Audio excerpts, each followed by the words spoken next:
Biksu palsu itu berkata dengan ekspresi tegas. "Nyonya, maafkan saya karena terlalu banyak bicara.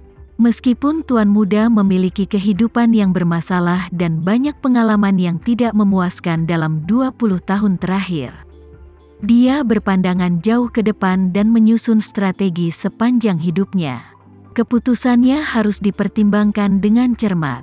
Meskipun ada beberapa perubahan yang di luar dugaannya. Keputusan Tuan Cahyarenza saat itu harus menjadi jalan terbaik bagi Anda dan Tuan Muda." Sarah mengangguk ringan dan berkata dengan tegas, "Bisa dibilang begitu. Cahyarenza mengorbankan dirinya untuk melindungi Tama dan aku. Dan menggunakan dirinya sendiri untuk membangun jembatan dan membuka jalan bagi Tama. Tama pasti akan memenuhi harapannya."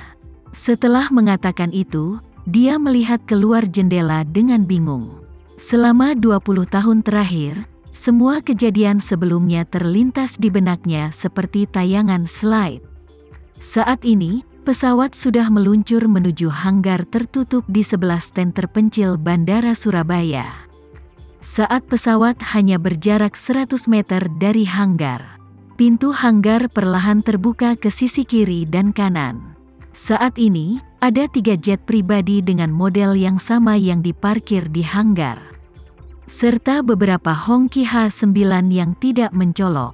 Di dalam mobil, sekelompok staf yang mengenakan seragam perawatan sudah lama menunggu di sini. Awalnya Sarah akan menyelesaikan pergantian pesawat di sini, lalu berbalik dan terbang ke selatan menuju Jakarta. Namun karena Tama tiba-tiba mengubah jadwal penerbangannya dan datang ke Surabaya. Setelah turun dari pesawat, dia langsung masuk ke salah satu mobil berbendera merah. Kemudian iring-iringan mobil segera melaju keluar dari hanggar, meninggalkan bandara melalui jalur VIP, dan langsung menuju Kuil Budayana.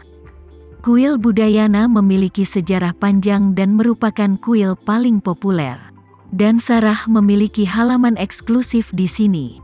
Dia meminta Leo untuk menemuinya di Kuil Budayana, mengacu pada kediaman ini.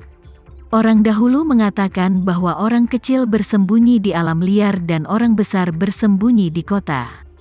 Siapa sangka kediaman Sarah di Surabaya ternyata berada di kuil dengan jumlah pengunjung terbanyak di pusat kota. Saat Sarah tiba, Leo sudah datang lebih awal. Saat ini, dia sedang menunggu di aula tengah halaman. Melihat Sarah dan biksu palsu bernama Riana itu datang bersama, dia bergegas ke pintu dan berkata dengan hormat, "Nyonya, Riana." Sarah sedikit mengangguk, menunjuk ke kursi di aula, dan berkata kepadanya, "Duduklah, Leo." Dia membungkuk dan berkata, "Terima kasih, Nyonya." Sarah melambaikan tangannya dan duduk di aula tengah, dengan biksu palsu bertopi berdiri di sampingnya. Meski biksu palsu itu masih memakai topi, Leo masih bisa melihat bahwa dia telah mencukur rambutnya dan bertanya dengan ngeri, "Riana, kamu kenapa?" Biksu palsu itu tersenyum tipis dan melepas topinya. Dia mengundurkan diri dan berkata, "Aku menyamar sebagai biksu di Gunung Siwan hari ini." Leo buru-buru bertanya, "Riana, apa kamu sudah bertemu dengan Tuan Muda? Apa Tuan Muda masih memiliki kesan terhadapmu? Apa kamu membuatnya curiga?" Biksu palsu itu menggelengkan kepalanya dan berkata, "Jangan khawatir, aku tidak bertemu langsung dengan Tuan Muda." "Itu bagus." Leo mengangguk dan dengan hormat bertanya pada Sarah, "Ngomong-ngomong, Nyonya, Anda sudah lama tidak bertemu dengannya. Anda telah kembali ke Surabaya. Dulu, Anda tidak akan pernah pergi ke tempat di mana Tuan Muda hadir. Mengapa Anda datang ke Surabaya dengan Tuan Muda datang ke sini hari ini?" Sarah berkata dengan ringan, "Aku meminta Riana untuk menghentikan Tama. Ternyata aku ingin singgah di Surabaya lalu pergi ke Jakarta untuk melakukan beberapa hal. Tapi aku tidak menyangka Tama tiba-tiba mengubah rutenya dan datang ke Surabaya. Jadi aku mengubah rencanaku untuk sementara." Leo bertanya dengan heran, Nyonya, apa Anda pernah melihat Tuan Muda? Seperti apa dia sekarang? Tidak. Sarah menggelengkan kepalanya dan berkata, saat Tama dan aku berada paling dekat, jarak kami hanya 2 mil. Tapi sekarang dia begitu kuat sehingga aku bahkan tidak berani melihatnya dari kejauhan. Leo bertanya dengan tergesa-gesa, Nyonya, apa Anda belum berencana untuk bertemu dengan Tuan Muda? Sarah tampak serius dan berkata dengan tegas, sekarang bukan waktunya. Victoria mencoba memusnahkan keluarga Polen 2 kali beberapa waktu lalu. Dia pasti curiga aku belum mati, dan ingin menggunakan ini untuk menguji apa aku masih hidup. Mereka menggunakan ini untuk memaksaku muncul jika aku masih hidup. Kalau bukan karena kebetulan dan bantuan rahasia Tama di kedua kesempatan itu, aku mungkin tidak bisa bersembunyi lagi. Aku bertahan di kedua masa tersebut, dan aku tidak bisa berkata terlalu kasar saat ini. Leo bertanya, Nyonya, Tuan Muda tiba-tiba berubah pikiran dan datang ke Surabaya. Dan juga ingin pergi ke rumah tua itu. Mungkinkah dia menyadari sesuatu? Sarah menggelengkan kepalanya dan berkata, mungkin tidak, aku sedikit bingung.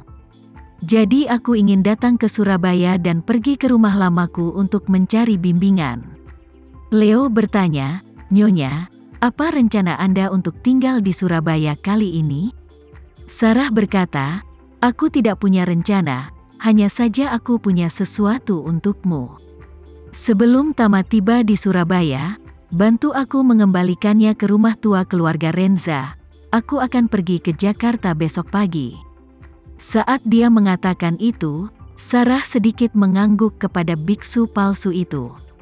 Biksu palsu itu segera mengeluarkan album foto kuno setebal 16 halaman dari tas tangannya dan menyerahkan album itu kepada Leo. Saat Leo mendapatkan album foto tersebut, ia tidak berani membukanya secara langsung. Sebaliknya, dia bertanya kepada Sarah, Nyonya, apa Anda ingin saya mengembalikan album foto ini ke rumah lama? Ya, Sarah mengangguk dan menghela nafas. Sudah 20 tahun. Sudah waktunya bagi Tama untuk secara bertahap mengetahui beberapa peristiwa masa lalu yang berdebu. Ketika Tama dan Isyana berkendara dari Bandara Surabaya ke rumah tua keluarga Renza, Leo sudah menunggu di rumah tua bersama lelaki tua Maher Renza. Maher Renza diambil alih oleh Leo. Setelah dia meninggalkan kuil Budayana, dia pergi ke rumah keluarga Renza untuk membawa Maher Renza kembali ke rumah lamanya. Maher Renza selalu ingin mencari lebih banyak kesempatan untuk membangun hubungan dan meningkatkan perasaan dengan cucunya. Namun, meski Tama telah menjadi kepala keluarga Renza, dia belum pernah datang ke Surabaya. Sebagai seorang kakek, dia bisa bertemu Tama beberapa kali sepanjang tahun. Maher Renza tentu saja sangat senang saat mendengar Tama akan datang ke Surabaya kali ini. Sebelum dia tiba di rumah tua itu, dia sudah mengatur agar koki menyiapkan makan malam keluarga untuk Tama di rumah tua itu. Ketika Tama tiba di rumah tua itu, Maher Renza dan Leo bahkan pergi ke halaman untuk menyambutnya. Begitu dia melihat Tama keluar dari mobil, dia berkata dengan penuh semangat, Tama, kenapa kamu tiba-tiba datang ke Surabaya hari ini? Tama berkata dengan jujur, Kakek, aku kembali ke rumah tua untuk melihatnya. Dan aku ingin membereskan hal-hal yang ditinggalkan oleh orang tuaku saat itu.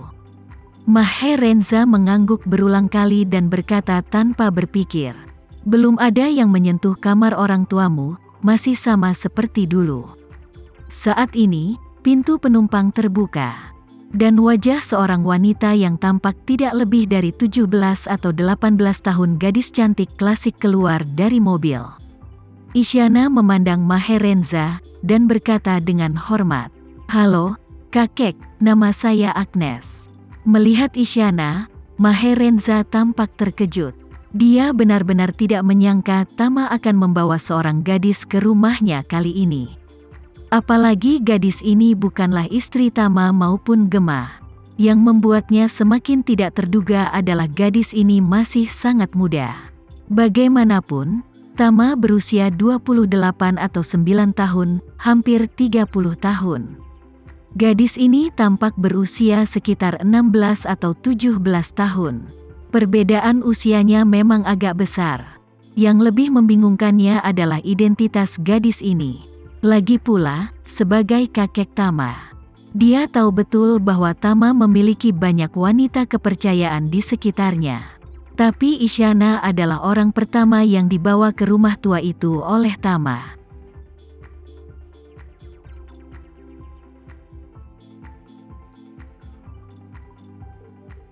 Sekian dulu ya video kali ini, kita lanjutkan lagi videonya di lain waktu.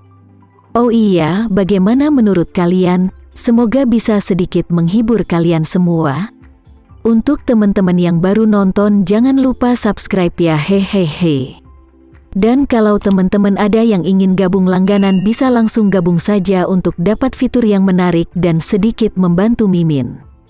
Terima kasih banyak sudah menonton, sampai jumpa lagi, bye.